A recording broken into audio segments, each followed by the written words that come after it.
Coming to you live from the JRE Tobacco Aladino Mobile Studios, it's the Cigar Pulpit.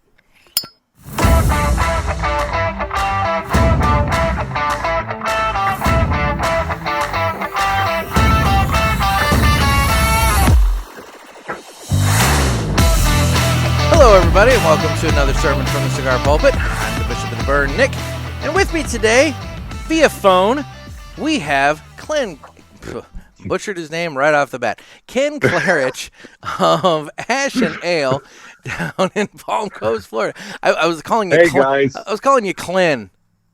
it's pretty good that he's calling me the wrong name already or a bad Yeah, name. He's coming down to see me in 2 weeks. I know, right? I'm just like, what up, Clen? I was mixing the two, so yeah, there you go. Yeah, so no, that's what we have you on to talk about is the fact that I'm gonna be down to see you in well, by the time this episode drops, it'll be what, a week? A week? Yeah, you're dropping. It'll be a week that I'll be down in Palm Coast, Florida, when this episode drops. I'll be rolling into town that morning. So The 17th, you're coming into town. It'll be fun. But today, we're both smoking Plascencia. Yes, we are. So I have the Alma Fuerte, and I have a special Salomon size. It's a 7x56, and this comes courtesy of a Plascencia Cigars gift set that I've been hoarding in my humidor since you and I were talking before the show. I think I probably bought this around Christmas time of 2020. That's a good time to age in there. It's got a couple of years on it. And then That's you've nice. also got a Plascencia. I do. I've got the Alma Fuerte, the Hexagon. Okay. So we're both smoking the same blend here. You just have the different shapes. Six-sided shape. Vitolas, excuse me. Precisely. Vitolas. You have 6 sides, and I have 2 nipples. Well, I like yours better, but okay. I have nipples, Greg. Can you milk me? Anyway. All right. Oh, well, this is starting off well. You know what? I've had a day, so this is good. I get to chill out or relax a little bit, have a cigar. And Perfect. It's time to go ahead and cut the cigar. And the official cutting is brought to you by Dan the Man Ponder over there at Riverman Cigar Company. Actually just went by and saw Miss Cindy earlier today, talked with her for a little while, and they had a wonderful time at their event. And now they're just sitting back and kind of relaxing a little bit. But, guys, there's all kinds of great cigars rolling in over there.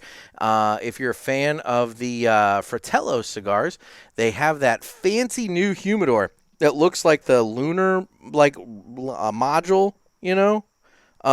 And I don't know if you know what I'm talking about there, Ken. I don't. I think I may have seen a picture, but I'm not positive on one of the magazines. It's a pretty cool humidor. It's not a big humidor. They've got so you pop the top on it, and inside the little lunar capsule there's I think maybe I'm thinking 20 at most cigars in there, but as a showpiece, if you're into NASA and space stuff, and then also a cigar guy, this is a pretty cool little piece. But you can get one over there at Riverman Cigar Company. I think theirs was numbered maybe like 198 or 196 out of 200. So these are fairly limited. So you can get one over there. But they've got all kinds of other great cigars over there that you can get if you're in the St. Louis area. And if you're not in the St. Louis area, you can do mail order. So you can give Dan a call and place your order over the phone, and they will be sure to get your shipment sent out to you right away. That's Riverman Cigar Company, Crestwood, Missouri. And with that, it's time to go ahead and cut the cigar. All right. So have you already cut and lit, I just cut it. I just cut it. Fantastic. Unfortunately, you can't hear the click of mine. I don't know why, because I'm wearing earbuds. I'm gathering it, so it's not transferring the sound as well. It's all right. So, going to give this thing a cut. And I'll tell you, it's got a torpedo edge. I always don't... I never take off enough the first time out on a torpedo. And I always have to end up going back and cutting again. But and then this one, it's going to be just that much harder in terms of testing the draw and doing the cold draw, because since it's got that little nipple on the end, now it is open down there on the end a little bit, but it's not nearly as big and open as a normal cigar with a cut foot. So we'll have to see how the draw is as we go. But That's why I typically use a V cut on a torpedo so I can get a better airflow. good call. So, yeah, I use a deep V. Now, cold draw on this guy. That's nice. It is really nice. I'm trying to pinpoint it here. It's kind of a. Oh man. Was it? Is it cranberry that I'm getting on mine? Yeah, there's like I'm getting some dried fruit. Dried fruit. And Yeah, like a raisin or a cranberry. And almost like a little but I wouldn't say it's not as sweet as a raisin. So I'm liking the cranberry. I'm really liking the cranberry. But like that or one of those dried cherries too. Yeah. But I don't. Yeah, I'll go with that. I have this little thing in the back of my head saying that there's a slight bit of almost like a. Not a graham cracker, but almost like a little bit of a breadiness, just a slight little breadiness to go along with that. Yes, almost kind of like a what's it called, like a shortbread. Ooh, you know what? Yes, a light shortbread with heavy, like either dried cherry or cranberry on top of it. Yeah. Yes. All right. That's what we're going with. So we're lighting up now. I'm lighting up because I'm looking forward to this guy. Like I said, I've had this gift set for a number of years, and I've just kind of been sitting on it, never actually lit it up. So, looking forward.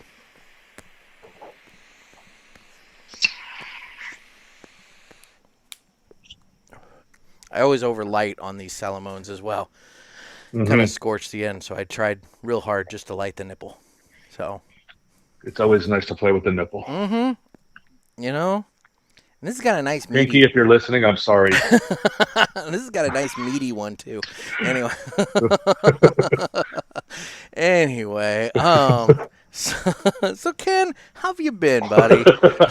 I have been well. It's been a heck of a month. Yeah?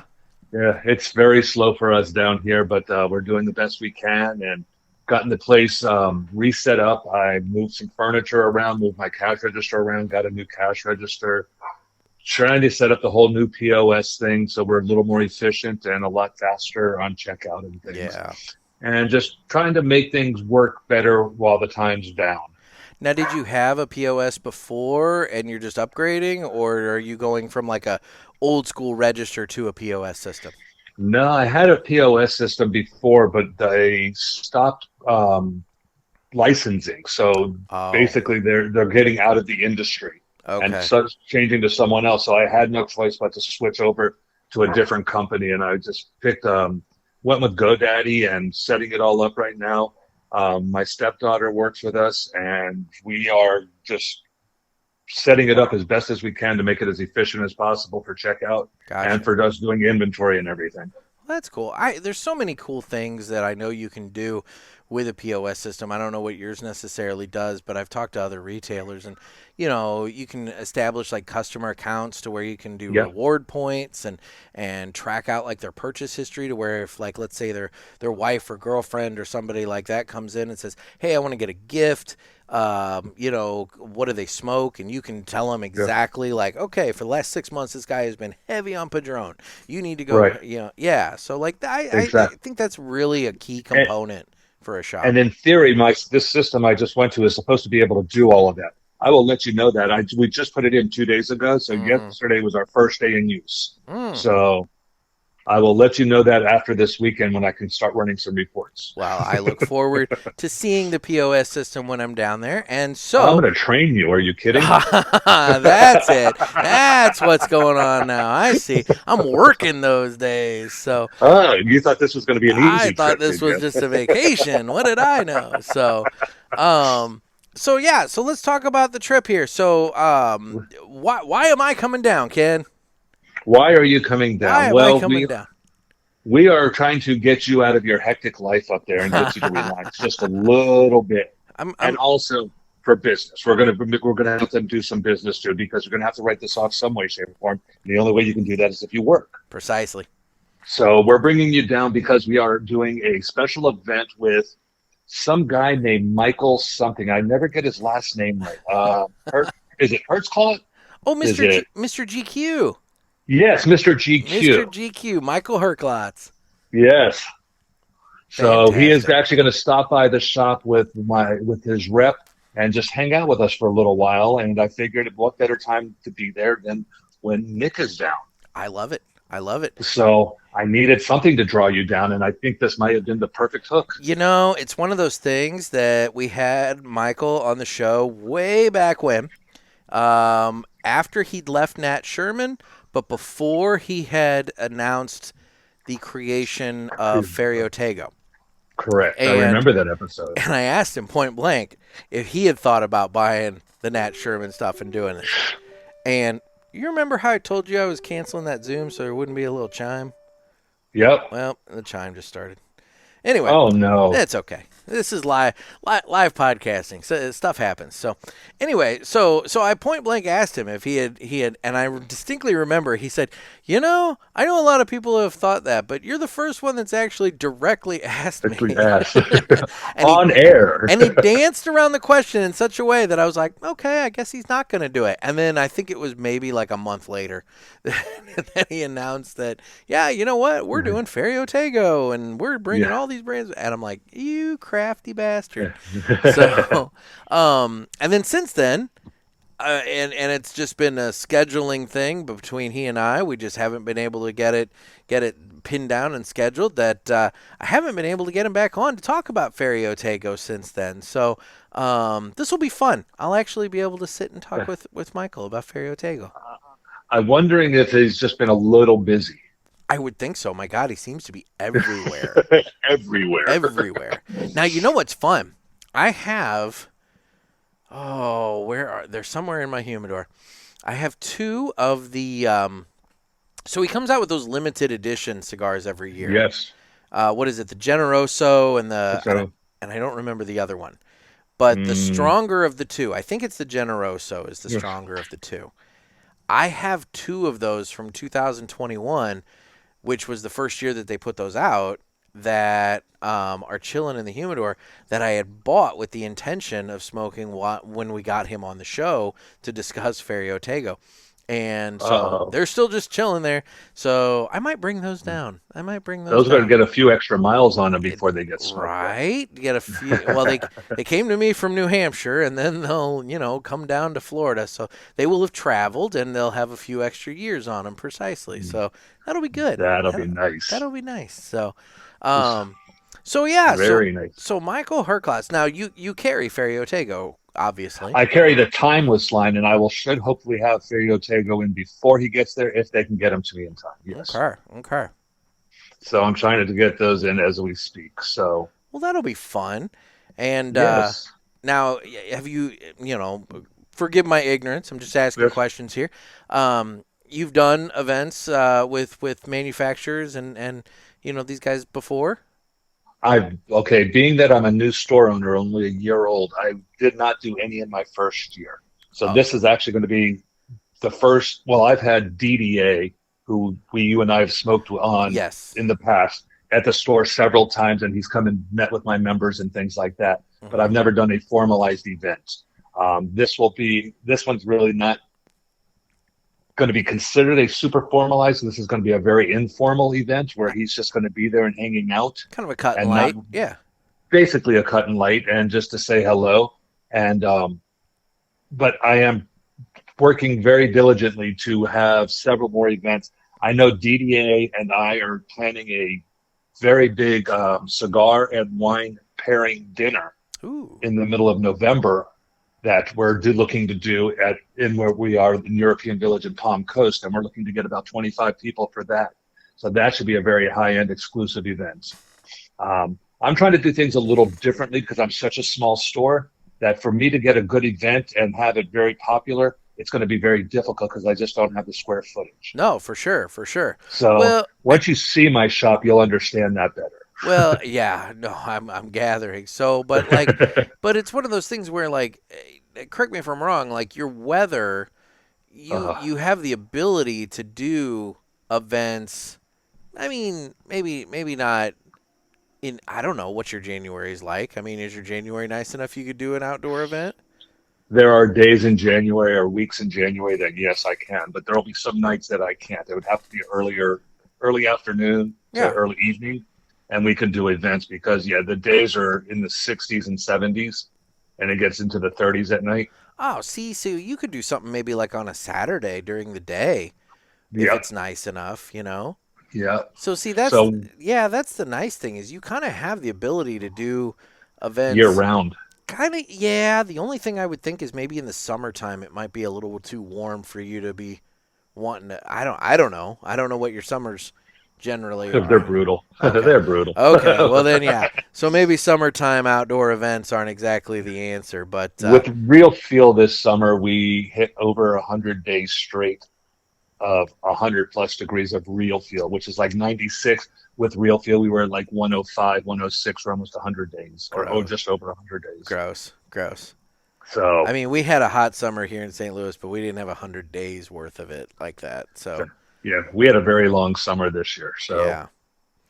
it was beautiful, though. I mean, I got to say, I've never lived in Florida before, and coming down here and on a whim and moving here, I'm in love with it.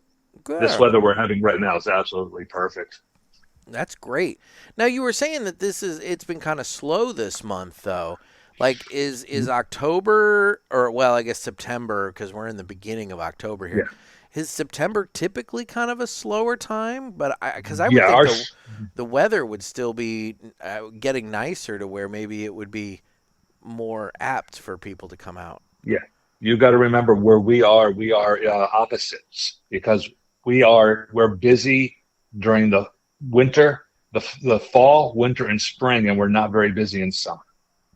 Okay, so Because all of the snowbirds come down with us I see. in the middle of October through the beginning of March, April, and then when summer starts, that's almost 25% of our residents are Yeah. gone. Okay, so from like mid-April to beginning or so of October, it's Yep. pretty slow. Well, we're usually pretty busy until we hit about the end of May. So Memorial Day. Yeah, Memorial Day weekend really hurts us. Interesting. Yeah, Yeah, so no, we're totally different than the rest of the country, pretty much. that is fascinating to think about that because you're right. Like, shops up here, I mean, there's a little bit of business at like Christmas time with gift giving and that sort of thing. But typically around here, come like, I don't know, mid-November into maybe mid-March. It's kind of slow, Yeah, and because you with guys little are so pockets. freaking cold. Oh my gosh, yeah. Yeah, I know. It's That's why I don't live up in that area anymore. See, I've got my ice tent. I'm okay. I haven't had to break that out yet, thank God. It's Well, still what's so. the temperature like up there right now? I'm sitting outside right now, and the current temperature as we speak, let me bring this up, is a nice, cool 70 degrees. Oh, beautiful. Yep, 70 And degrees. I'm at 79. So, However, we are looking at a low tonight of 49, so it does definitely drop. The next few oh, days we're in the mid to low 60s. So, wow. yeah, it's not bad. I won't complain about that. Yeah, this is perfect weather up there for you guys. Oh, this is Yeah, great patio weather. And the nice thing yeah, is at night it's great fire pit weather. that's even better. For sure. For sure. That's what we're looking forward to. I like our January, February, and March just for putting fire pits out and sitting around and getting a bunch of guys around and having a bottle or two passed and sitting smoking and just enjoying or just sitting outside with my wife and just enjoying the beautiful weather and the sky on the canals. Oh, for sure. I love a nice fire pit. That sounds really Hmm. nice. That sounds nice. So, before we continue, let's talk about this Plascencia for a little bit. I'm past the nipple, and I'm in the main part of the cigar now. And my burn line, I must have lit it right because my burn line is really, really sharp and nice and straight all around. It's smoking wonderfully.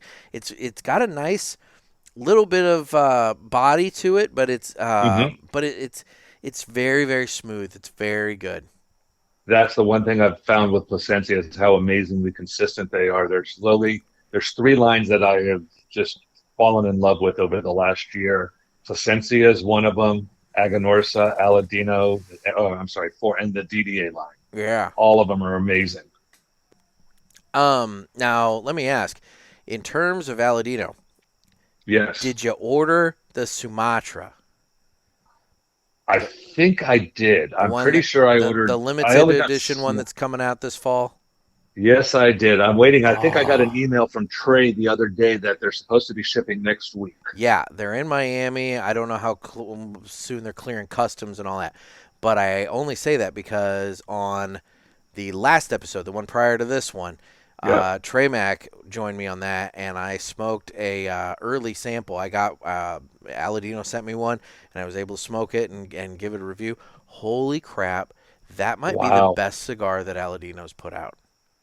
Isn't that I got to say, I was able to get one at the PCA when I went. So, Yeah.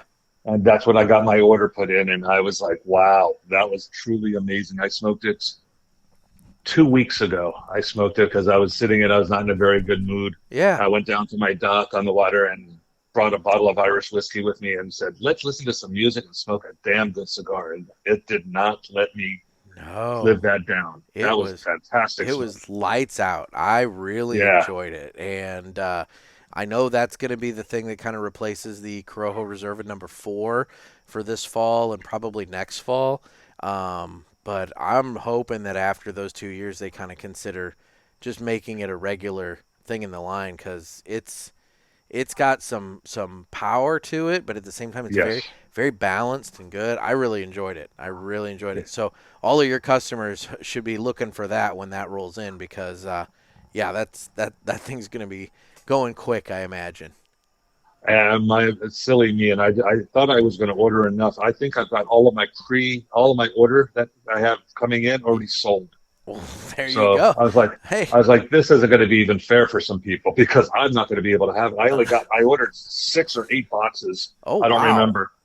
And we were just getting Aladino in. We just started him, and my guys were like on the fence with him, and now they're all in love with him, and they're like, we want the next ones. Wow. I was like, hold on a second, guys. This is not going to work out well for someone, because I'm keeping a box for myself. Hey, shop owner prerogative. You do what you do. You know, it's like, hey, if they want one, they can pony up. We can have a bidding war. So I'll have a party one night, and we'll invite them over to the house, and I'll give them out. See, there you go. It'll all work out. They'll be fine. I've got some fantastic members, so truly will give them the shirt off my back if I had to. These guys have supported me so well and have helped out so much that it's just been truly amazing. Well, I look forward to partying with them here in a week or so. You'll get to meet, I think you'll get to meet almost all of them, and I've got one special one that you definitely have to meet. He's one of our listeners. Oh, tonight. Okay. Yes, his name is Ricky Vogel, who loves the show. So I'm giving him a shout out on the show right now. Ricky, this one's for you, buddy. I'll see you on the shop this weekend, or actually in 2 weekends when you hear this. So come and see me, and we'll have a good time, and make sure you're there from the 17th through the 19th so you can actually meet Nick in person. I will be around, Ricky. So it'll be a good time. And then I know there's at least one of my listeners from Michigan. That's coming. I got a strange phone call the other day, I was like, this is Sean. I was like, Sean who? Sean from Michigan. From Michigan. I was like, oh, hey, Sean from Michigan. How can I help you? He goes, I heard some stuff about people going to be at the store and all that. Is that true? I go, I'm working on it. I think most of it's true. Yeah. He goes, well, then I'm coming down. I go, how did you even hear about me down here?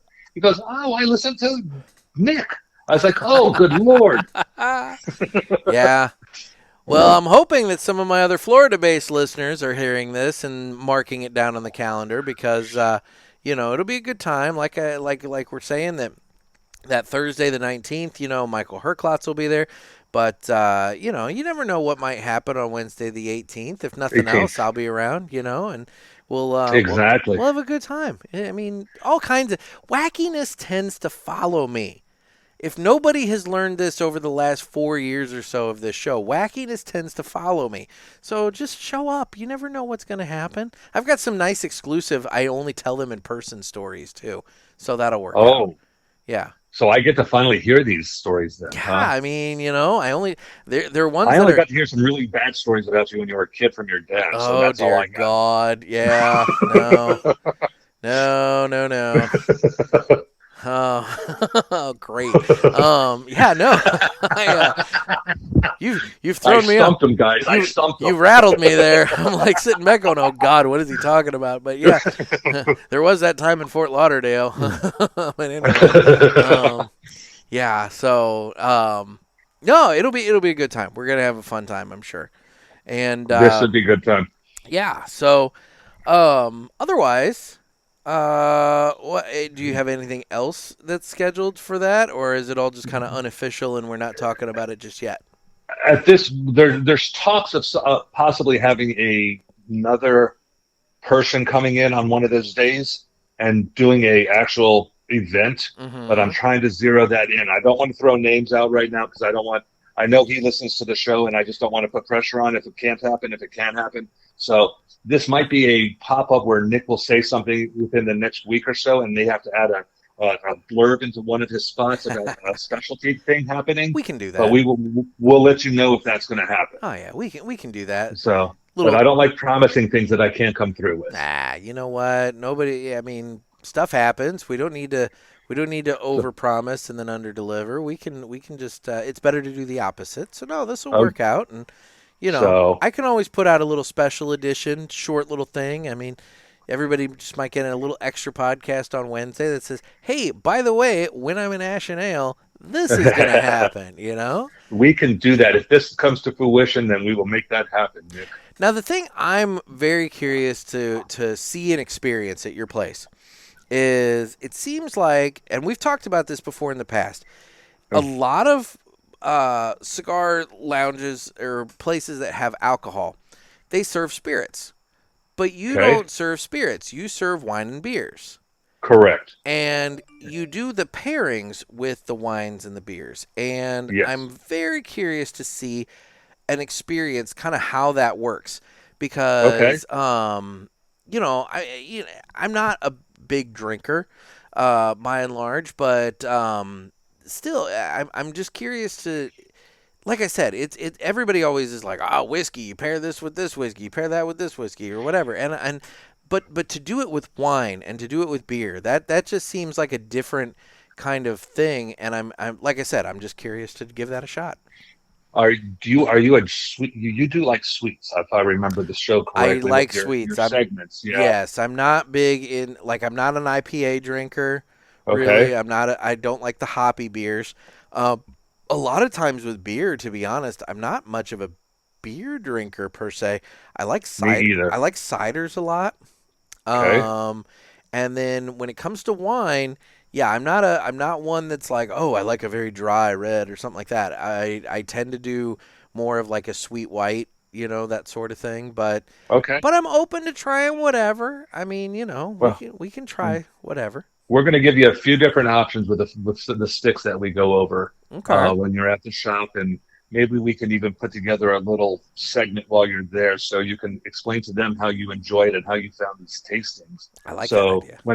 when people are asking you, because so many people ask your information on Ask the Boys, which we do need more callers on. We Sorry, do. guys, We do. we need to get more callers on. I know. I So, know. but this way, then now you can start helping these poor guys out who are trying to do the same thing and learning, saying, "Hey, I've done the liquor. Let's try something different. We're going into winter now. Let's try some beer. Let's try some port, some good wine. Now, do It's you very do cozy.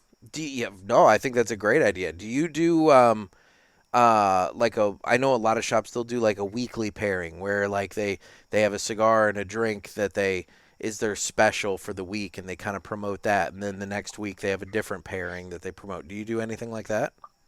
I do not. It's a very good idea to do. Yeah. I do not do that.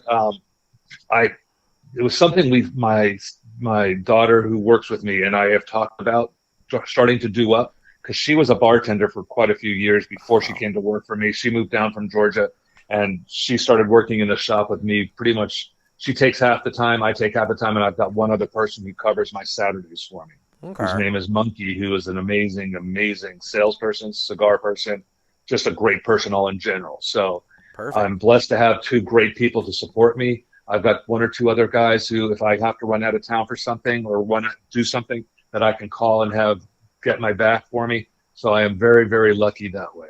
Perfect. But the people I do have all have their own little specialty niches. And with all of us together, with my hospitality background and Monkey's hospitality background, our bartending people, it makes things very interesting because we can, between the 3 or 4 of us, we can answer an awful lot of questions and we can come up with some great bullshit also. Fantastic. Now I just did a retrohale on this guy, and it's smooth. There's a little hint of some sort of a spice, but call me crazy. Almost like nutmeg. See, I was getting coffee. Was that? I'm not much of a retrohaler. It just destroys me. Oh, I try. You've listened to the show. You know me. I've heard this. I remember the first 3 years. Yes. I was gonna say I'm getting better slowly but surely. I swear I'm getting better. But yeah, there is some sort of nutmeg. It could be a coffee. It could be a spiced coffee that I'm getting. And that might be what I don't know. It's always so hard to pin it down exactly, but. It seems but like it's some sort of spice. It has a spice to it that is definitely different. Not a pepper. It's not a pepper. No pepper. Almost no pepper. No.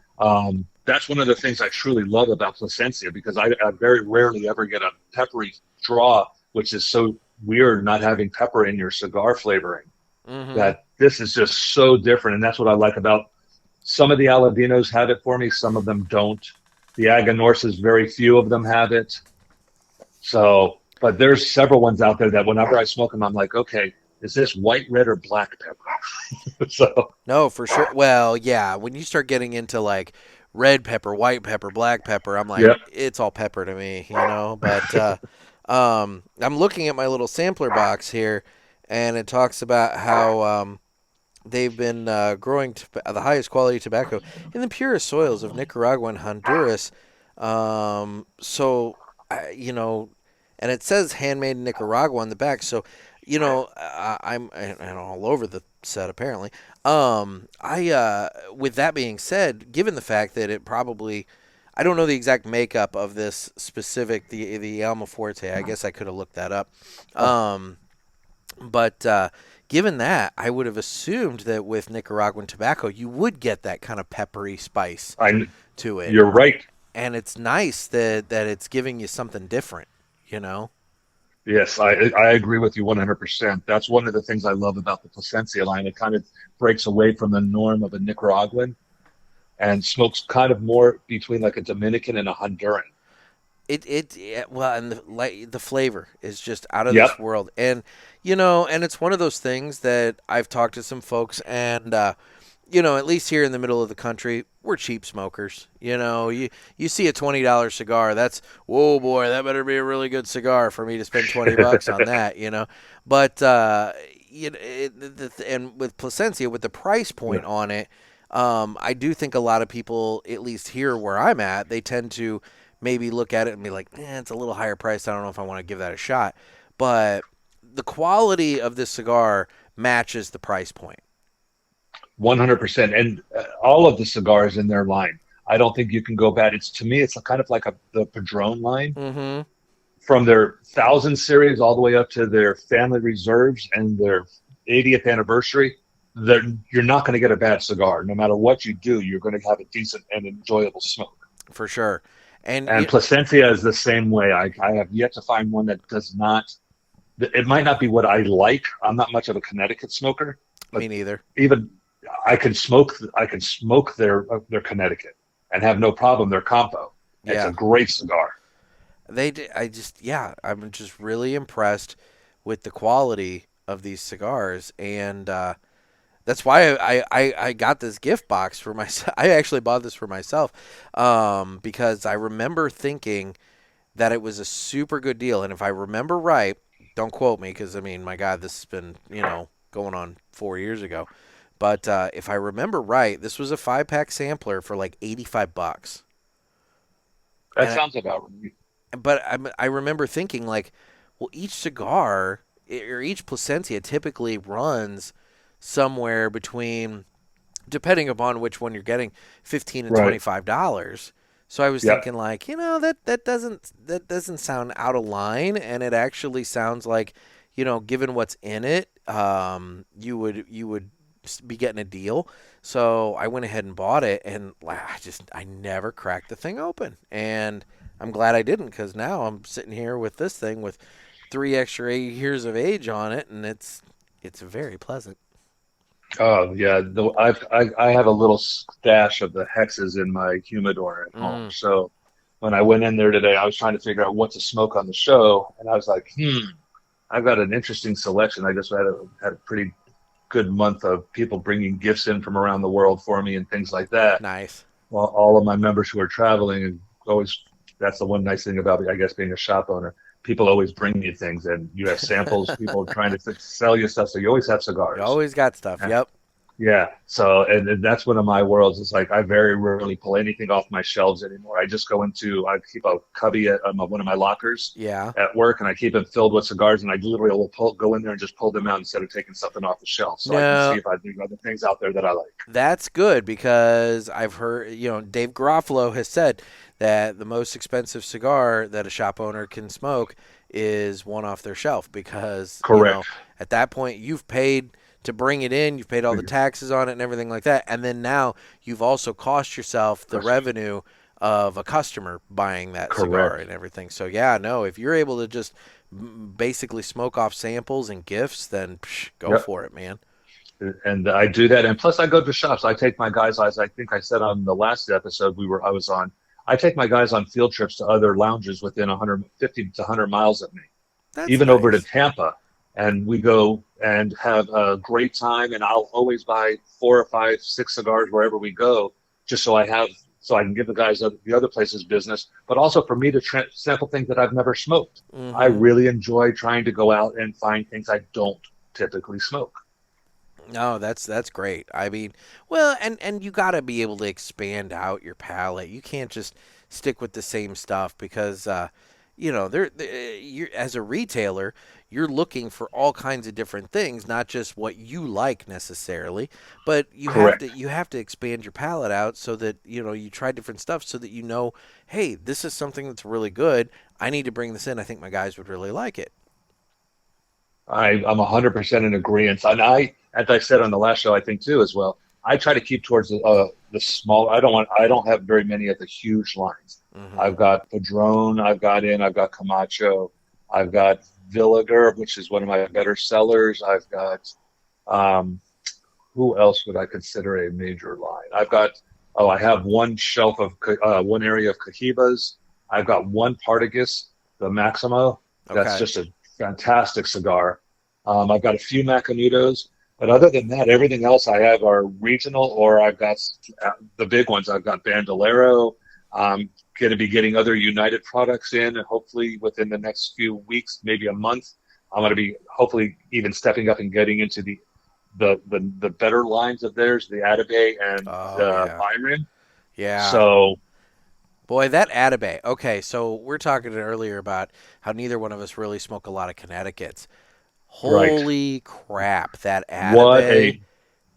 That's not just a Connecticut, though. No. There's something special about that. I wish I knew what it was, but smoking that is so unique. Oh, my God, the flavor on that thing. I mean, you're not going to get your throat slit with strength and body. I mean, it's not going to be a strong, bold cigar. But the flavor on that thing is just out of this world. Yes. Yeah. 100%. I agree with you. To me, it's one of my favorite cigars. I think I've got probably 7 or 8 of those in my humidor right now. Yeah. I've got 2 or 3 Byrons, and I've got 2 Alfonsos, and I have yet to even break into the Alfonsos. I just did my first Byron a week ago. Yeah. No, actually, it was Sunday, so just a few days ago. I'll tell you, when I was up in New Hampshire last year, it was very difficult to not just keep hitting that cabinet at Two Guys, and but I had to, because my debit card would have caught fire if I would have kept doing that. But they are pricey sticks. They are pricey sticks, but I did smoke my fair share of them while I was up there, because I'm like, I don't see these in my area, and I have to get them while I can. And oh my God, they're great. They're just fantastic cigars. It's so funny, because a buddy of mine and I went up to St. Augustine yesterday, which is about a 30-minute drive north of me. Okay. And there's probably 45 cigar shops and 2 or 3 lounges in St. Augustine. Maybe not that many. Maybe there's 15 and 2, 15 lounges. But I know Island Jim hangs out at one of them, and right around the corner from where I hang out. And so we were looking for him, and he wasn't anywhere to be found. But I was trying to find him and to see if I can get him to come up while you're here so you can see him. Yeah. And hopefully I can still pull that off. I did send him a text, and we'll see what he says. And but there's one shop up there that has the whole line of all of the Byrons, the Atabays, and the Alfonsos. I was like, oh my gosh. Yeah. I was like, this is impressive. Yeah, it is impressive. And, you know, I mean, once you get those in and everything, you need to talk to Oliver at United and see about the idea of getting Nelson Alfonso for an event. Because I'll tell you, so I've met my fair share of cigar guys over the last handful of years. I mean, you know, not bragging or anything like that. But you should, man. You have done pretty well for someone who wasn't smoking up 4.5 years ago. Right. Where you are now. I was going to say, you need to brag. Mid-2018, I had my first one.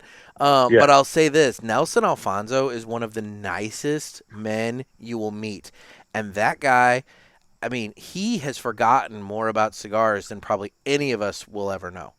Wow. You know, he real big into like graphics and design and everything. He did a lot of the design work for the Cohiba, the Bahique, you know, with the gold and the black and white checkers and all that and everything.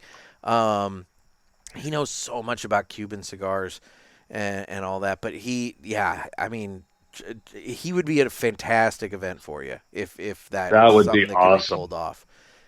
So. I will have to get in touch with Oliver. I actually started working with Oliver, and I finally just got my rep for our area, and his name is Adrian Acosta, and who actually happens to know and used to work for Michael. That's funny. So I'm actually thinking about calling him up and telling him that Michael's going to be here and see if he can make it up. You should. Small world. That would be fun. That would be a lot of fun. Tell him to bring Atabay samples with him. I will ask him if he hasn't had any yet, but I'll see if he can get some. You know, whatever. His dad is holding out on legacy his dad's a legacy in the industry. So his dad was the head of the person in charge of all the growing for Aganorsa and he resigned or put his notice in and left in 2020. Oh wow. So he had a long standing term with him, and this kid worked with Michael down at Nat Sherman in Manhattan. Oh, very cool. And never told him who his dad was, and got his job on his own until one day he and his dad showed up at the shop together, and Michael's like, "Who's this?" He goes, "This is my dad." He goes, "You never told me you were related." So this kid has a great story. If you get to meet him, I'm going to call him and see if he can get up there, because he would be a great interview, because he's got some amazing stories for a person who's only 40 years old in this industry. That'd be great. I would like that too. So, no, that'd be fantastic. So, well, very cool. Well, I'm definitely looking forward to coming down. I hope some of my Florida listeners, you know, I know Florida, I mean, look, it's one of those things. It's a state, you know, so like it's not like we're 3 hours from Tampa. We're 3 hours from West Palm, Jupiter area. Guys, take a drive for the afternoon and show your support for Nick. You've been listening to him. Come and have fun with him. It's not a support for me. I'm coming down to support you in your shop. So, like, you know, it's one of those things. There you go. Come support me and then see Nick as a bonus. I was saying, it's a synergy thing here. You know, it all works out. Symbiotic relationships. Precisely. Well, and speaking of somebody that's in the Florida area, it's time for the Villiger Cigars Entertainment Report. Brought to you by Villiger. Villiger Cigars, one of the leading cigar and cigarello manufacturers in the world, founded in 1888 and still family-owned and operated. Head over to VilligerCigars.com and check the store locator to find a shop near you that carries them. We guarantee that Villiger Cigars will be a wonderful addition to your humidor and cigar rotation. So Villiger Cigars Entertainment Report. I had emailed Renee. I plan on following up here probably after we get off the the air so that I can remember to do so.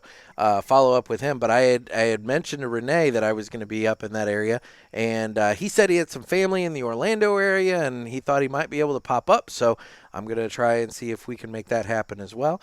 But Perfect. because it'd be nice to see Renee. I haven't actually seen Renee in person since TPE 2022. 22. So Yeah, because yeah, they weren't there this year. Because this year they were PCA. well, TPE was a month later, and it Right. coincided when they were cutting the ribbon and doing their celebration for their new factory down in I think Nicaragua, Yeah. and they couldn't make the TPE show. They just went to PCA, and so yeah, it's been, oh my gosh, coming up 2 years since I've seen Renee in person. But it'd be nice to catch up and see him. Yeah. I met Renee down in PCA earlier this year for the first time, and it was very funny because he came running up to me. He saw my name badge. He goes, "I was told I have to meet you and say hello." Well, I I gave go, him I gave him a heads up that you were coming by. So I had a meeting with my rep Hector down there, so it was a very good. It was an awesome event. So perfect. they did a very good job and had a great booth. Well, perfect. I look forward to hopefully catching up with Renee at your place. But now it's the Villiger Entertainment Report. So, Uh-oh. what have you been watching? What have you been entertained by? Do you even have time to watch or be entertained by anything these days? Actually, the last 2 weeks I've had a few medical issues that I've gone through, so I've Oh, had plenty of time to sit and just relax and watch TV. So that's while I was unfortunate. slow, I'm trying to get it all done. No, it's all good. It's all stuff that needed to be done. I was just pushing off. I get that. So yes. So, but I have one of the things I've been watching. Just watched a show called Devil in Ohio. Okay. It's on Netflix. It has if anyone's watched Bones, the main character from Bones is the main character in this, The woman and or the she's man? Oh, the woman. the man, Okay. the woman, yep, Okay. the woman, and it was just awesome. Huh. Kind of without saying too much, it's held out in the middle of Ohio, obviously, and you're not sure if it's demonic or if it's what it is, but it's a person who gets hurt, gets brought to civilization. The person at civilization tries to help, finds out more about the background, and then twist after twist. It's just a very good show. All right. It was very interesting, entertaining for I think it was 8 episodes, maybe 9, Okay. but that was fun. Okay. And then I've watched that. Then I watched I watch a lot of shows, just sci-fi shows. So this one was called The Cursed I don't know that one. on Netflix, and it's about it's set back in King Arthur's day, and it's the story about King Arthur and Excalibur sword and the Devil's Tooth sword, who was one of the ones built in the Hellhounds dogs and everything, and that destroys everything. It was a very interesting show. Okay. It has magic. It has different kinds of mutating people. It's just very interesting, and Merlin's in it, so it makes it a very interesting storyline behind what the not the regular story, but the main story of it is trying to get this sword to Merlin to save the world Okay. from the Crusades, basically. Okay. It was very interesting. Oh, I'll have to look into both of those. I have been watching a lot of documentaries lately. I've been going back and forth, documentaries, and then catching up on Futurama, because there's that new season on Hulu, and Yep. I'm almost to the end of the old stuff that I hadn't seen, and then I think I'm only one episode away from the new season. And Oh, really? yeah, so I've been burning through Futurama, which I love that show. That it's it's obviously animated, but it's so smart. There's so much to that Clever. show Yes. that is baked into it. I mean, I've heard and read that so many of the writers had advanced math and science degrees, so like there's a lot of legit like science and math baked into this thing that they're just Oh, being that you. wacky with. I remember you. I think I was on an episode about a month ago. You Yeah. actually brought this up and said about the formulas that are on the backboards and Yeah. everything, that were all actual formulas of Yeah. true equations and everything. I was like, wow, I didn't realize that. No, Futurama is a very smart show. Yeah, Um, that I just used to watch happens. that with my It kids. just happens to be ridiculous, you know. But Yes. but I've been watching that. But total other opposite end of the spectrum. So I talked on a recent show about how I watched the Jared from Subway documentary and how Right. messed up that was. Well, I went down the rabbit hole, and Uh-oh. I have recently started watching. It's on Hulu. It's a 12-part documentary series called Secrets of Playboy, and it's basically all about just how completely just wretched some of the shit behind the scenes in the Playboy empire was. And they're talking about the Playboy clubs with the bunny waitresses, and how when shit would happen with the waitresses, they had a Playboy cleanup crew staffed with like Playboy security that would make sure that cops weren't involved and this and that and whatever and all this kind of stuff. And just some of the just absolute depravity.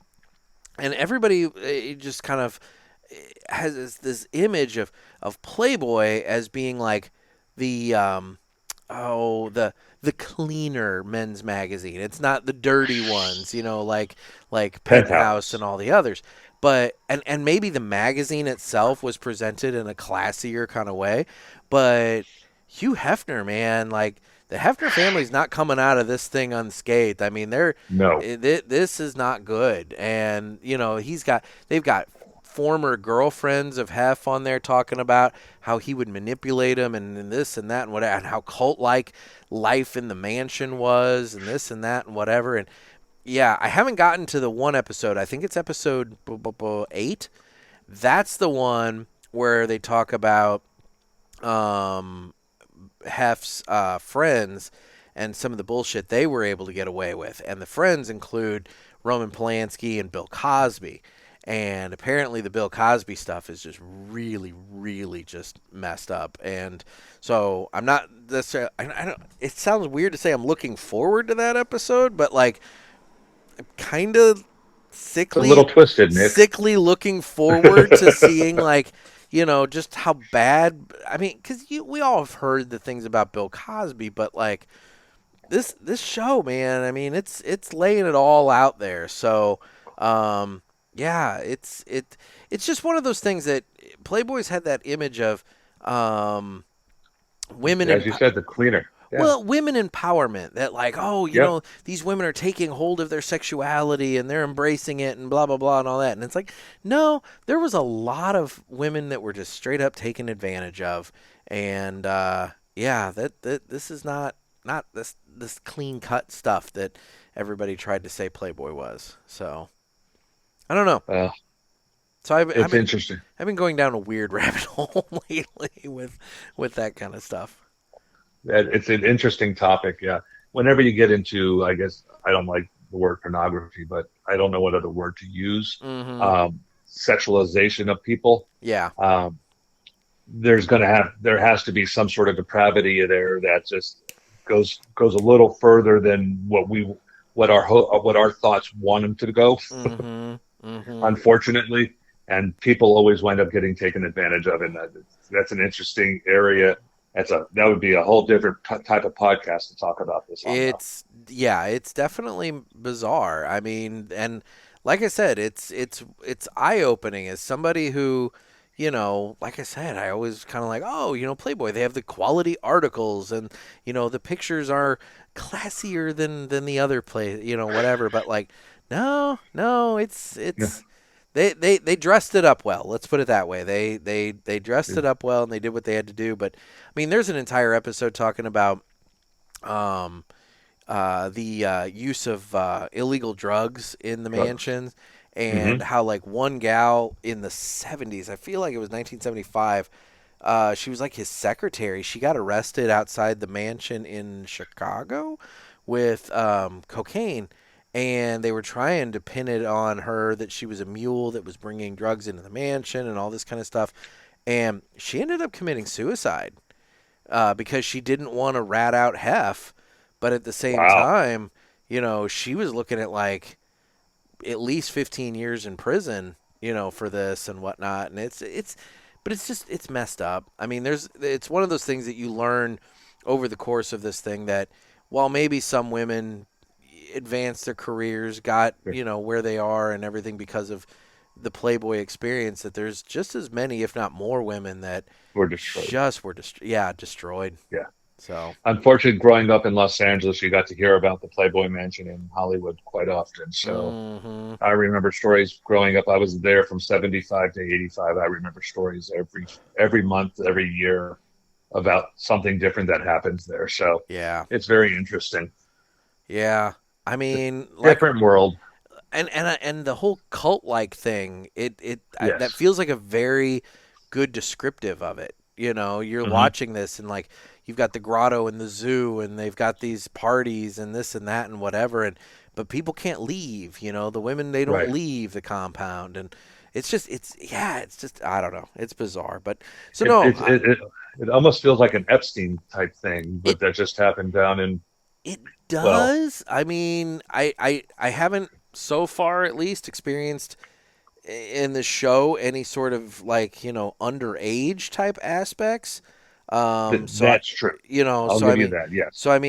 I'm hoping at least they had that kind of buttoned up. I mean, but who knows? I'm only what 5 episodes into 12, so for all I know, episode 7's gonna be all about the kitty stuff. But Oh, yeah, I mean, let's hope not. I hope Let's not. hope I not. was gonna Yeah. say I truly hope Let's not. hope not. Yeah, But that's just not good. yeah, so no, so I've been watching that, and yeah, that's really what I've had time for lately. I haven't really expanded out. Now I have I've been catching up with podcast wise. I've been catching up with my catch smoking butts and tapping ash guys. Yeah, I always like listening to them, they're and fun. they're a good time. Yeah, they're fun. One of these days, man, like if you come up this way, we'll have to make sure we'll get a barbecue going because I literally almost surprised you on Pulpit Fest. I was in oh Knoxville, Tennessee, and I was going to take my mom's car and drive up there. But when I figured out that she had a doctor's appointment on that Monday, I couldn't get yeah, it to work just a little too tight. feasibly. Yeah, it was just too tight. I was going to come up and just surprise you because it was the closest I've been in a long time to being up where you are, and the weather was good. Not much of a cold weather person. No, So, but I would love to have been able to do that. But I hope you had a great event on that, and yeah, that went really well for we you. had a good time. I mean, like I said, it was small but mighty. Oh, good. People came out and they traveled from. I mean, we had guys from Canada and Memphis and Atlanta and Wisconsin. I mean, people came from. I think the closest guy lived across the bridge. So I mean, realistically, it was a lot of people traveling in, but it was a good time. We had a nice time. A lot of the super fans Awesome. came out. Awesome. So yeah, and Sorry I missed it. and thank you. I'm gonna since I have you here and we're talking about it. Thank you Huh. for sending some of your house blend cigars. You sent 2 bundles of the house blend cigars. I did. I hope they enjoyed them. Oh, they went. They went. Let me tell you, they've been enjoyed and we dug them. They're good. So no, They're a good house blend. For the price, they're hard to beat. So yeah. I've been using them since I opened the doors, and I've had an amazing, successful run with them. So those are going to be a staple for me. I really, truly enjoy them. Well, you got to offer Yeah, an affordable house blend kind of cigar like that. Something that, yeah. people can get their dollar cost average in line and They're fill the I humidor sell with. them. Yeah, especially for in the Florida area, we have so many Yeah. golfers here, and so many golf courses that they are the perfect smoke. They last for almost just under 2 hours if you smoke them typically. Yeah. No, I would say they get a nice long smoke to them and look, I mean, not to like I don't want to I don't know how this is going to come across. Look, they're not like I wouldn't compare it to this Placencia that we're smoking today, No, but no, but they're price not point you get four of them for $16.05. precisely. That's the So thing. I mean, for the price point, They're really good, and there are other cigars that I will not name that are at about the same price point that I most certainly would smoke those long before I smoke those other ones at that price point. So Yes. no, I dig them, so they're good. I yeah, been very successful with them. So they're again a very reputable company. The Cordoba y Morales makes my factory sticks. Oh, So very cool, very cool. yeah, And well, now instead of hitting the button because I only assigned 3 buttons and I didn't assign the pinky ad version. We're gonna talk about My Monthly Cigars for a minute. And My Monthly Cigars is a premium cigar subscription service where you can get a box of cigars sent to your door every month, and they come in a couple different sizes. I get the Robusto box, which is 4 cigars for $30. He also offers the El Presidente, which is 8 cigars, 2 of everything in the Robusto box for $50, and you can get that sent to your door by going to My Monthly Cigars. .com and make sure you use offer code PULPIT, PULPIT. That gets you free shipping on your first box. And while you're there, make sure you check out the fucking good coffee because apparently it's endorsed by Bill Burr. I don't know. Nick has been blowing me out with pictures of him with Bill Burr, and Bill Burr's holding a bag of fucking good coffee. So I guess that must mean that it's endorsed by Bill Burr. Now, I don't know. I'm just going based off what Nick tells me. So that's a good plug. If it's not, though, yeah, he's running with it. I don't know if it's true, but whatever. That's the story I'm being told. So that's awesome. check out mymonthlycigars.com, guys. And I am at Good. the point I have taken off my bands. Me, I've taken off the first big band. I've still got the small one, about an inch and about a little over an inch off the inhaling side. Yeah.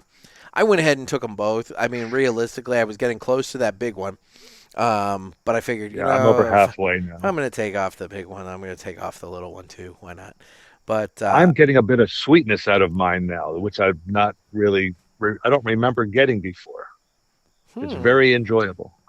It's very smooth, it's almost creamy. I'm getting out of this now. I'm not getting a sweetness. However, the spice on the retrohale has picked up.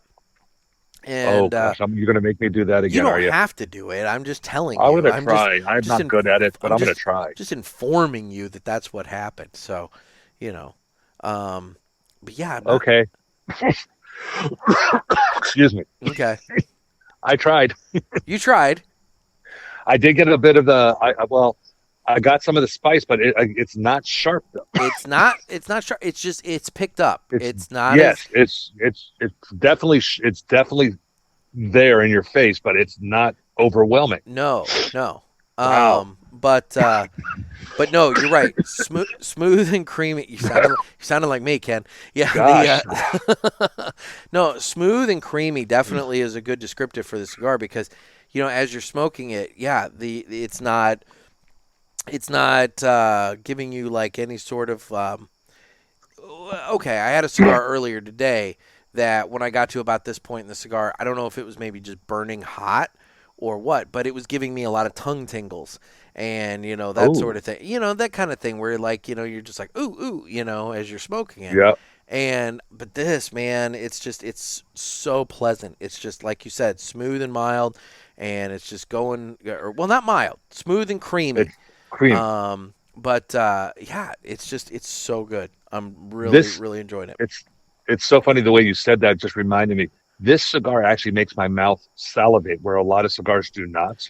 This gives me extra moisture in my glands and everything. It's just very strange. Okay. That's, I think, one of the reasons I like it, because my mouth doesn't dry out. So when we're at your place and we're sitting around with Michael Herklotz, put a pin in that thought, because that is something that's come up before, and I want to know the answer to this. Is there are some tobacco types that will dry your mouth out, and there are other ones that activate that saliva to where you, I hate to say it, but like when I'm out on the patio, I'll spit more, and that sort Right. of thing. And because you have that buildup of saliva, whereas, like you said, other cigars, they just dry your mouth out and you got to constantly be taking a drink of something and that sort of thing. Yep. And I'm very curious as to, is that a personal thing, or is it maybe certain varietals of tobacco that do that and that sort of, and I figure that Michael's probably a good guy to ask about that. I I think Michael would probably be a good guy to ask about pretty much anything related to cigars. Oh, and fashion. And well, there's always that.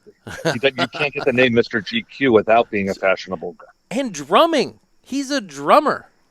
Really? I did not know Oh, that. yeah. No. He's got, Has he been in a band? I'm sure he's played in some, like, unofficially, but, yeah, I'm pretty Hmm. sure he actually went to college for music. I might be, uh, don't quote me on this, but I feel like I'm leaning back into the memory banks of the last when I had him on the show, and I'm pretty It's a good sure. thing you're not a drinker because they wouldn't have any left. Oh my God!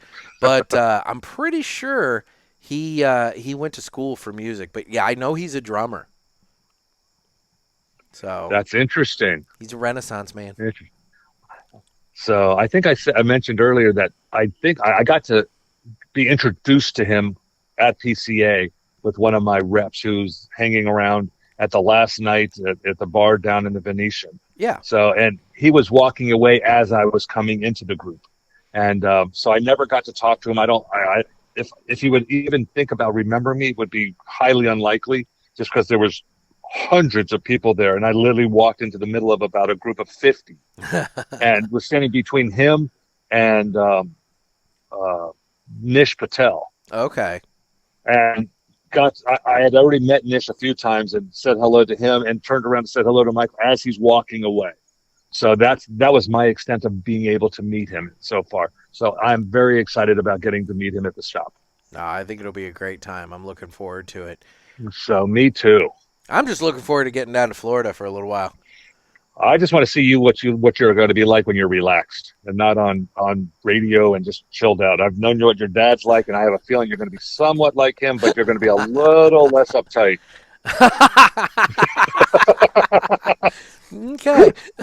I'm going to just go ahead and let you say that, and I'm going to sit here and not say anything because, I'd like to get a Christmas gift. But, yeah. By the way, I want to go back to the episode when your dad was on Ask the Boys. Yes. Was that about a month ago? Yeah, it was about a month ago. Yeah, about a month ago. And I actually sat and listened to that episode, and the story he told about us was, to me, as he brought it up, is one of the things he'll never forget. Mm-hmm. I am the exact same way, but I can remember what cigars we smoked. Oh, can you?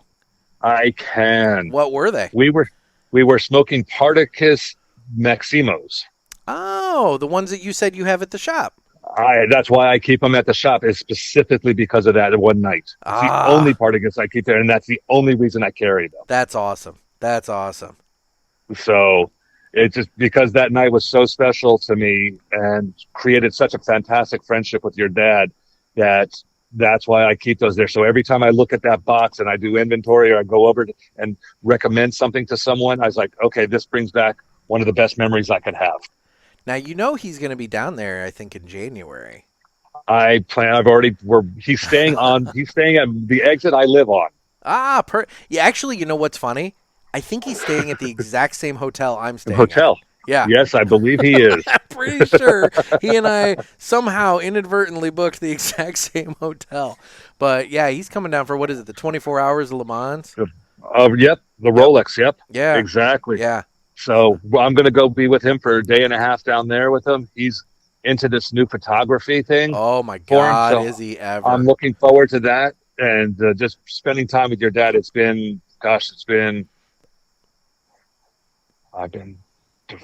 we're separated for 10 years. So it's got to have been 14 years since I've seen your dad, maybe a little less. Gosh. I think I saw him in Atlanta one time when he flew through town. I picked him up and we went and had dinner. Yeah. But we talk probably once or twice a month or every other month, probably for the last 20 years, 25 years. See, that's how that stuff goes. Yeah. It's one of those things. I was talking to somebody the other day. It's like you've got friends, and then you've got friends, and Yes. the capital F friends are the ones that, in this case, you can go 14 years without seeing. You talk regularly and everything like that, Yep. but then when you get together, you just pick right back up and move on. Yeah. Yeah. We've both gone through a lot with each other, and we both relied very heavily on the support that we give each other when we need it. But it's not something that has to be there every day. We know it's still there, and that's what to me is a good friend. No, for sure. That's awesome. Well, So so you're getting the full Miller experience between October and then January here. yes, and then I'm gonna have to make a bloody trip up to your guys' neck of the woods. You guys are 4 hours away from each other, We right? are 4 hours away from each other. That's not that bad in the grand scheme So I'm of gonna have to life. come up. I think I'm gonna have to come up and see your dad, and we're gonna have to take a car ride in his nice little specialty car and bring it up to you. Yes. Actually, you know what's funny? I was driving on the highway the other day. Yesterday, and a string of, I think, 14 Corvettes started passing me. And so, like, I'm gonna say this, and hopefully there's no state troopers that are listening that, well, they didn't catch me at the time. I got But too late. got my camera, and I started taking a video, and I'm like, there goes 6, 7, 8, 9, and I'm counting them, and I send it to him, and he's just like, you get to see a string of Corvettes, and I'm just like, yeah, but like some of them had these antennas off the back, and I was asking him about that, and I guess it's shortwave like CB, and he's like, they're probably communicating back and forth amongst each other. He's like, it's Right. probably like a Corvette club going someplace, and yeah, but it was just kind of crazy that I'm watching like, one, and I'm like, oh, there goes a Corvette, and it's like, oh, followed by another Corvette, and then I look in my rearview mirror, and it's just a line of them coming up in the left-hand lane. Were they all the old body styles, or all No, new, old, these are everything? all the newer body styles. I mean, Ah, these are all relatively new Corvettes going by. nice.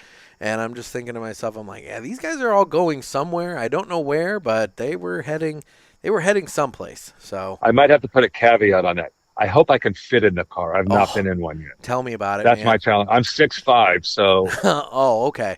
See, I have the other problem. It's like I got a friend of mine who owns a Mini, and I went for a ride in her Mini, and I was like, fat guy in a little car. little car. It was fine My once twin bro- it was fine once we took the convertible top down, but it's like, oh my gosh, yeah. So And then my twin brother's built that way, and he's only an inch shorter than I am. So he's got both of those to overcome. So he's and both they, he's both big and tall. yeah, he's big and tall. The DXL club loves him. I bet. I bet. They're like, you check all the boxes. Boxes. You got big feet, you got big clothes, and you're tall. This is awesome. You are our customer. I love it. So, but yeah, with that going, I mean, yeah, cars. That's one of my favorite things. And your dad and I have been talking about cars for years, so Yeah. it's been pretty interesting. And I know he's had a vet since I've known him. He's had Oh my vets, God, so. he's had a vet. Oh, I vaguely remember. I was a little kid when he got that first one, and then he traded that. That one was gold. I do not remember the year, but that one was gold. I feel like. Then he traded that in, and he got the maroon one, and he had that for the longest time, and then just really recently, I don't remember what year, but it's been in the last couple of years that he traded in and got the one he's got now. But that was just under about a year and a half ago, maybe. Yeah, it was recent. It was not long Yeah. ago that he did that. Yeah, and he bought right before the new body style came out, if I'm not mistaken. I think right? you're right. I think you're right. I think he has the last of the older the last generation body style, but a very nice version of it. So, But yeah, I know he and my uncle, they meet up in Effingham because my uncle also has Corvettes, and so they'll drive their cars and meet in Effingham, and go to there's a Corvette show that happens there, and then they'll also pop over and grab a burger at this one little hole in the wall place, and it's the Oil Field Store It's in the middle of flipping nowhere, but they've got good burgers and pie. And Ooh, so they go by there, nothing and wrong with that. I went there recently and I had the burger and pie and it was very good. But I feel cheated because when he went, he got a punch card where it's like buy 5 get 1 free or something like that, and I didn't get the punch card. Not that I plan on stopping at the oil field store Okay. frequently, but nonetheless, Would you have gone back 4 more times to get that free one though, Nick? Does it really matter? oh, it's Does it really matter? it's 2.5 hours away from me. Although I will Oh, say it's a very easy stop off the highway as I'm traveling out to Indianapolis. So oh. So it's one then of the, yes, it would have. so yeah, I could have very easily on my way out to visit him, or even on my way back from visiting him, just hit the right exit, go up about not even 10 minutes up the road, and I'm right there with burgers and pie. Oh, see So that to me, a good burger is one of my favorite things in the whole world. it was a tasty burger, but the I pie, love. the pie. I got Haha. I got the cherry pie. It was Uh-oh. it Of was course you did. I mean, of course. Well, actually, in all fairness, Is that your favorite pie though? well, okay. So I'm gonna give you the whole story here. So in all fairness, I actually ordered the chocolate pie. However, the person I was with ordered the cherry pie, and when we got the pies, my chocolate pie had a very thick layer of meringue on top, Oh, and I'm not a meringue guy. I don't. I'm not. A little bit goes a long way. I'm not a big meringue guy, but she did the wanted the. person you were traveling? Okay, the person you were traveling with enjoy the She meringue? liked meringue. So what ended up happening is we swapped pies, and I was happier. Oh, I was actually happier because the cherry you pie did was this wrong, Nick. it was You very did this good. wrong. You should have given her the meringue, let her eat her own pie, and then you just ate the chocolate and take a bite of hers, and you should have just said fine. I got more pie. I got more pie. The cherry pie piece was bigger than the chocolate pie Sometimes it's piece. not quantity. Sometimes it's a gesture. It worked out. It worked out well. It worked out well. So anyway, well, So, in terms of the socials, I'm available on Instagram at the Cigar Pulpit, and I'm on Facebook where I have the Cigar Pulpit Parishioners group. You guys are going to want to get in on that. I'm on Twitter/X, whatever you want to call it these days. Don't really do much on there. Gervais keeps telling me I need to. Someday maybe I will. YouTube where you can watch this. And once again, we're going to hammer this home. Need your calls or ask the boys. Area code 863-874-0000. 0. And where can people follow Guys, you? where they can follow me? They can follow me by coming to my shop. Just come to my shop and buy stuff, guys. No, I am at ashenale.com. I am on Facebook at ashenale on Facebook. I've got 2 different pages there. One with the previous store that I bought, and it's also formerly known as the Humidor, if that's easier to remember. And then I have my own page. I'm on Instagram. So please follow us. We're starting up our YouTube page and doing things on YouTube now, That'll or be will fun. be. I shouldn't say now. And there will be starting in probably another week or so, 2 weeks. We'll be doing YouTube. And you know something? By word of mouth, just you guys talk about it, all of them. Don't talk about your own brick and mortar. Talk about stories and people that you hear from this show. The more you talk about it, the more people are going to start going, hey, this is getting kind of big. Come and help us out. Come join us. Come see what it's about. We do things that a lot of people are trying to experiment right now. Let them come try to experiment with cigars and beer and wine and liquor or soft drinks, whatever their drink preferences. But let them come and try. But if you don't talk about it, no one's going to know about it. For sure. And I'm telling you, I'm looking forward to doing the whole wine/cigar, beer/cigar pairings because, like I said, that just seems a little unique, a little different. Everybody tends to go with the spirits, and the idea of going an alternate route sounds kind of fun. I've got a female cigar smoker that hangs out at my shop that's a very big regular of mine who has an amazing palate, who Okay. can break down the smallest of flavors and tastes and things like that, that I think I might have to have introduced you to. Okay. But she and I have a lot of fun by me giving her a cigar and me pairing with her and she telling me if I did a good job. And I've been doing this now for 2.5 years that I've been there. I've owned it for a year, and the year and a half that I was working there just trying to meet people in the local area, or something to do because I retired and moved down here Mm-hmm. and had nothing to do, and I didn't know a soul in the area. So this is a perfect way for me to meet people who like the same kind of things that I did, and it's turned out to be a fantastic journey for me. But meeting this one person that I'll introduce you to has literally opened my eyes to different things. And with her flavor profiles that she can taste the nuances that I have never been able to do, it's worked out very well for us. That's awesome. So, That's awesome. So I think this will be a very good person for me to introduce you to. Perfect. I love it.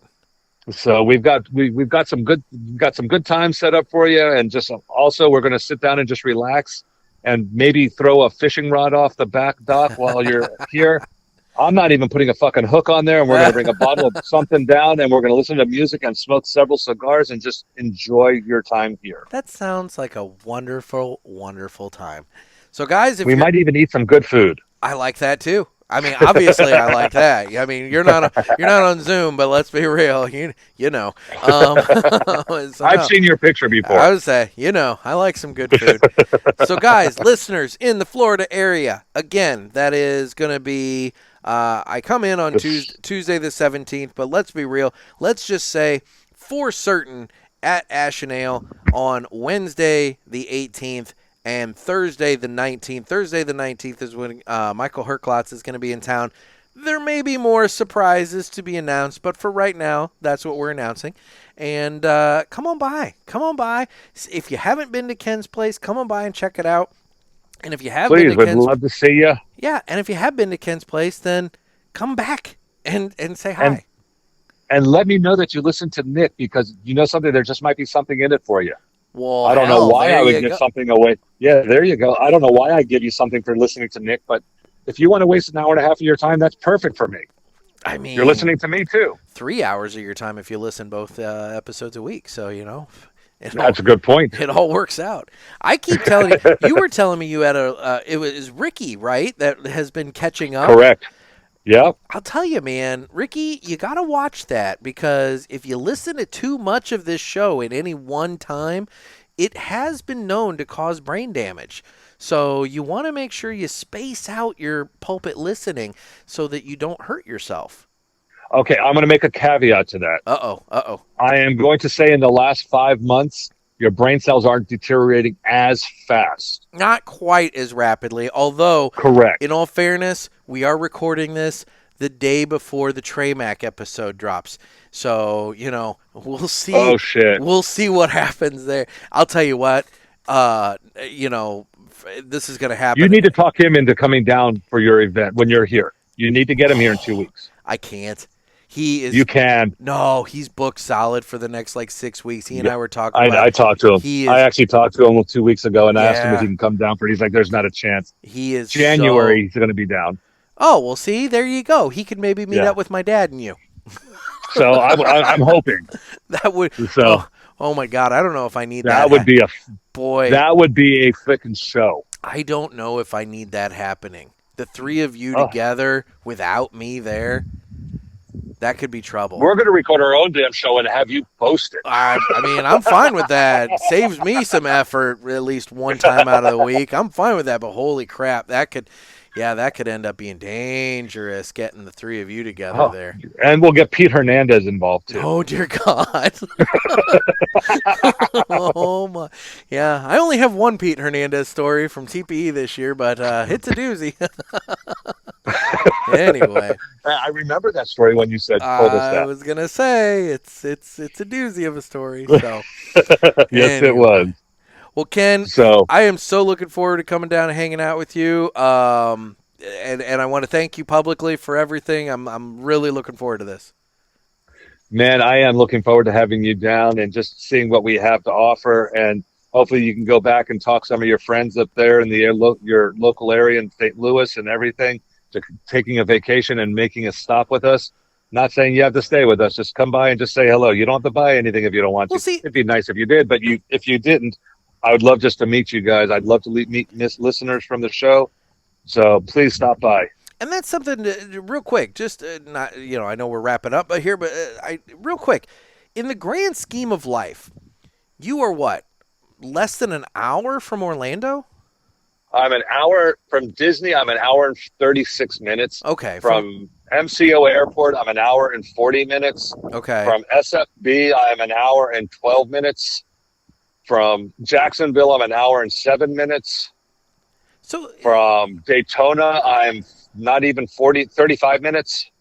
So you got a lot of ways to get to me. Well, yeah, and so like, you know, Orlando obviously is a really big travel destination for a lot of folks in Florida there, you know, hitting the theme parks and whatever with families. But guys, in the grand scheme of life, you're less than 2 hours, depending upon where you're at in Orlando, from Kenn. So just, you know, tell the family that you're gonna go off and have a dad day for a day and just go and visit Kenn. It'll be fine. And I'm going to put this out there. If you guys are in the Orlando area and you need to find places for smoke shops and stuff, call me. You don't even have to come by, and I'll be happy to help you with the local area. And I know quite a few of the smoke shops in the Orlando and Tampa area that you should go to. If you've never been to those areas before, I'll be happy to help you. It would be my pleasure. Fantastic. Well, Kenn, again, thank you so much for your time. I'm looking forward to it, and we're going to have a lot of fun next week. I'm looking forward to it, man. Can't wait to see you and finally meet you face to face and everything. So you guys have a great day. Stay smoky, and I am about to finish up this absolutely fantastic cigar. Before we go, I keep adding more stuff at the end here. Before we go, final thoughts on the Plascencia Alma Fuerte. I'm digging the hell out of it, man. This thing, construction-wise, my burn line has been like super straight the whole time. Very nice, solid, marbly kind of gray ash going on with this thing. And just the smoking experience on it. It you know, you said it earlier, smooth and creamy, and it's just been such a great smoke. Always. And I wish I would have been on. We would have done this. I wish I'd have done this Zoom with you, because the ash that I've had on this, I ashed the first inch off, and I still have the rest of the cigar that is still in 1 inch.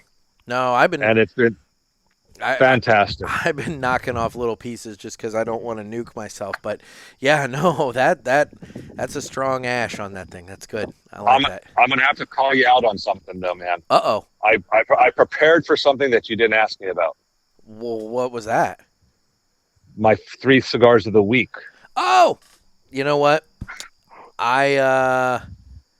You know what? I didn't do that because I didn't have the button prep for that. But okay, so let's unofficially. Well, and also in all fairness, I've been like rapid fire recording these things this week, so I'm a little ahead. So realistically, it hasn't been a whole week for me since I did that. So let's just do 3 cigars that you've smoked this week and enjoyed. So what do you got? Guess what, motherfucker? I smoked a Monte Cristo I think it's pronounced Escapada.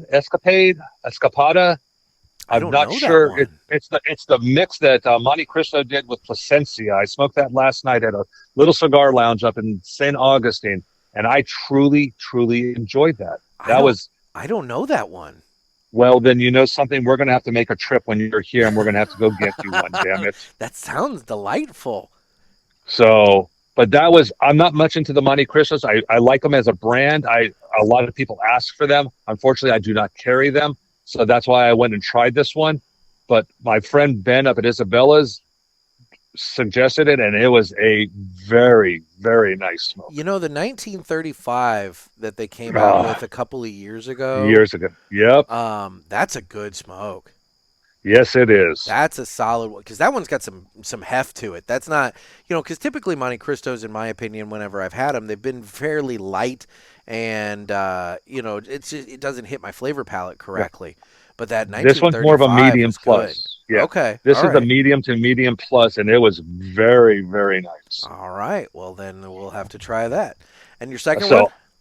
My second one, I have to say, I've got to give a shout out to Oscar Valladares and Island Jim. That 10th anniversary new leaf that's out.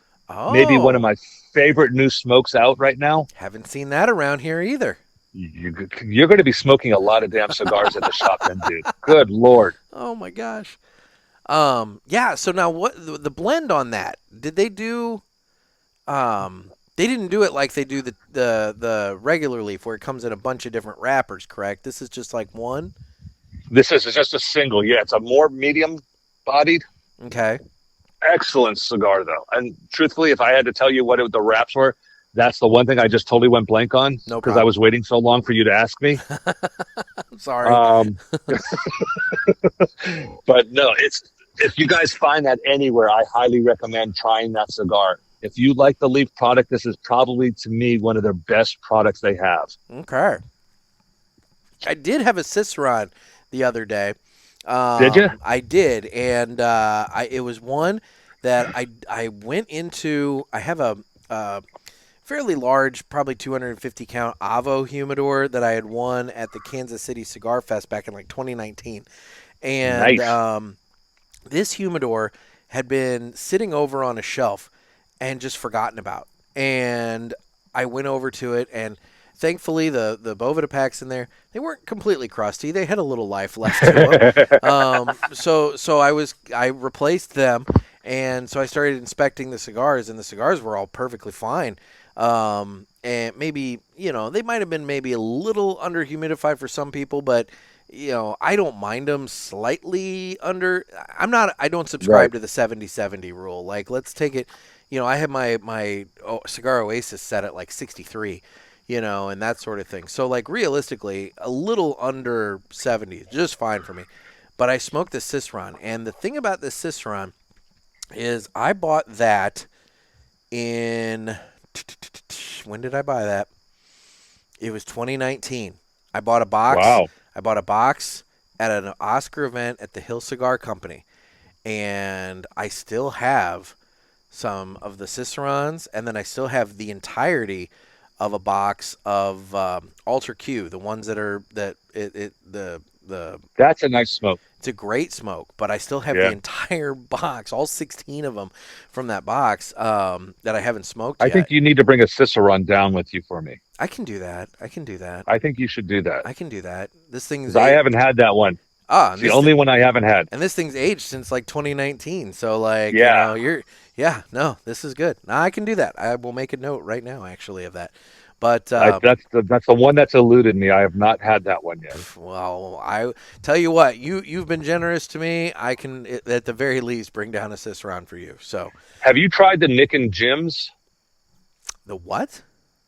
Yes. Island Jim has his own line of cigars called, if I'm not mistaken, I believe it's called the Nick and Jim. It's his private line. Well, I think my dad and I need to try that. That's why I brought it up. Yeah, no, I love that. I didn't know that existed. I love that. Yeah. I got to see if I can get a box in before you get here then. I got to make a phone call to Jim and see if I can get a box. Okay. No, because I've been trying to get it, and I'll push it and see if I can get it. I don't know if I can do it that quick, but let me see. Okay. So what's your third one? What's your third one? I interrupted with the Cicerone. Oh, my third one. Well, we're not really supposed to be talking about these, but I had a friend who was traveling that brought me back a Cohiba Siglo. Okay. What an amazing stick. Okay. What a truly amazing stick. It was. I haven't had a good Cuban cigar in probably 4 or 5 months. Yeah. I have a bunch of my humidor that I'm just letting age right now. But this guy just brought me back one, and we sat down in the shop, and it was shift change. So I was just getting off, and my daughter was just getting on. And I said, you know something? You just gave me this. Let's sit down and smoke it. I have not been that happy smoking a cigar in a long time. That's good to hear. What an amazing stick. That's good to hear because, it's one of those things that you often hear. And I mean, in my experience, it's kind of played out with the few Cubans that I've had, which is that, they're okay. They're not anything that you're wanting to like just rave about. And that, sometimes you can get, oftentimes you can get better cigars that are New World cigars, Nicaragua, Honduras, Dominican, whatever. And you hear about quality control issues and things of that nature. So it's really nice to hear that somebody had a really pleasant experience with a Cuban cigar. It was fantastic. And you know something, depending on how nice you are when you're here, you might just be able to smoke one. Oh my God. Well, Ken, I'm a nice guy. Well, let's see how long that lasts. I'm only there for 4 days. I can't overstay my welcome that bad in 4 days. Although I guess I could. Well, never mind. I'm not I staying. think you've proven that wrong. Let's put it this way: I'm not staying with you, so that helps me out in that regard. So let's see what we can do to make that a very good eve. Maybe that would be the last night you're in town. Okay. Maybe we'll sit on the back dock and have a few of the members over, and we'll sit down, and a bunch of us will just have one. Fantastic. I love the idea. So. Well, perfect. Well, alrighty, buddy. Sorry, I didn't mean to throw you under the bus with picking the three, but I had myself prepared for the show, so I just felt bad for not doing it. That's okay. Like I said, I honestly didn't think about it since, this is the third episode in the last 4 days that I've recorded. So, I totally get it, and I just hadn't thought about it because, well, I haven't gone a full week without. Yet to be able to say what I've been smoking. So, no. I just wanted to make sure your sponsors get their spots. There we go. Well, none of them sponsor me, but they all can if they wish, I don't know if the Cuban cigar people are going to be interested. I don't know if that fits in. That's true. That one, I don't know. But, we can talk to the Chinese government. It's okay. But there we go. Oh, God, that's such a shame. I wish you wouldn't have brought that up. I know. That's such a bone of contention with everybody. I can see it. I understand it. And the prices are just going up and up and up. Oh, I know. I was talking to Luke when he was in town for Pulpit Fest, and he lives up in Canada. And he and I were talking about it, and he's just like, yeah, the prices are outrageous on Cuban cigars these days. And he's like, and realistically, it's gotten so high that it's just one of those things that they've priced themselves out of the market in terms of the quality of the cigars. Yes. It's so overpriced for what you get now that you just don't even consider it anymore. Every now and then you come across a good one that you smoke and you're like, son of a bitch, it's worth the money. Yeah. But with the quality of cigars that are coming out around the world right now, other than in Cuba, the Alfonso, the Bandolero. Precisely. Go down to the forget an $18 stick, $20 stick at the Bandoleros are unbelievable sticks. Oh, dude. Bandoleros, is probably one of my hidden gems in my store. It's right up there with the Byrons and Atabes. I mean, it's maybe not quite at that level. It's maybe a level or two below, but that level or two the below. Little brother, yeah. Yeah, but that level or two below is still many levels above a lot of other cigars that are out there. 100%. Yeah. So, guys, if I can leave you with just one thing out of all of this, don't get stuck in a narrow-minded view by smoking the same cigars. Try different cigars. Mm-hmm. There's something else out there that you're going to fall in love with, and you're going to go, holy shit. You're going to want to try other cigars. For sure. Especially when you travel. Oh. Don't fall into that rut. There's places in the country that have premium brands that might not be premium where you are, and you might not even know about it. Again, you've named off a handful of them that I don't see here, and they're ones that I want to try. And I always like to do that when I travel. Is when I go in a humidor somewhere else other than here, if I see it and I recognize it, I blow right past it. I go to something that I don't know because I'm looking for that stuff that I can't get at home. If I can get it at home, why am I worrying about it here? It's like that's exactly how I travel. Yep. All over the world, I travel the same way. Yep. I don't look for the stuff I can get back home. Precisely. So, with that being said, there's one more that I'm going to throw out there, and it's called Line of Fire. Line of Duty. Line of Duty. Okay. Line of Duty, and those cigars are excellent. Plus, 10% of all their sales go back to help frontline workers, police, firemen, and also wounded warriors. So, fantastic. Please try those guys. They have a great line of cigars. I've never heard of those, but I like the cause, so that's great. Yes, definitely. Perfect. Well, Ken, now I'm going to wrap this up. It has been great talking with you. It's been awesome, man. I appreciate the offer to come back on again tonight, and I've had a truly enjoyable cigar and great time with you. And I couldn't ask for better weather to be sitting outside and smoking a cigar. So thank you. Fantastic. Well, guys, this has been another sermon from the Cigar Pulpit. And I'm Nick. I'm Ken. Everybody stay safe and stay smoky. Have a great evening, guys.